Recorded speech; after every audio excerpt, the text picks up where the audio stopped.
exponents in scientific notation. We're going to take a look at performing multiplying and division on numbers that are written in scientific notation. And how we go about calculating that is we're going to treat them as separate parts. We're going to look at the base 10 numbers, and we're going to just use exponent rules with the base 10 numbers. So when we have multiplying, we're going to add them. When we have division, we're going to subtract them. Then with the numbers that are in front of the base 10 numbers, what we're going to do is do whatever operation is there. So in this instance here, we're going to be multiplying those numbers. Here we're going to be dividing those numbers. So let's take a look and do a couple examples. So here we have this one. So again, this is a multiplication problem. So we're going to multiply these first numbers. So 5 times 7 is 35. And we're going to treat the base 10 with exponent rules. So since we're multiplying 6 plus 3 is 9. Now this one is not in scientific notation. The decimal is back here.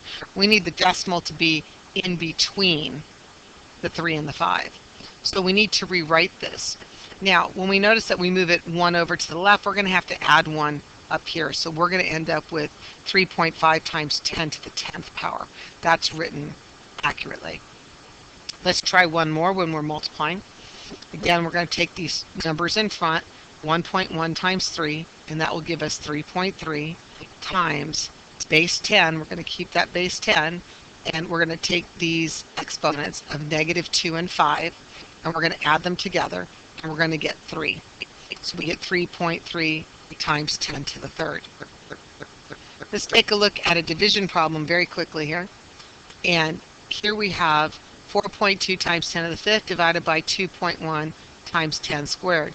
We have to take that 4.2 and divide it by 2.1. Move the decimal over, times 2 will get us even, so we know that that's going to be 2.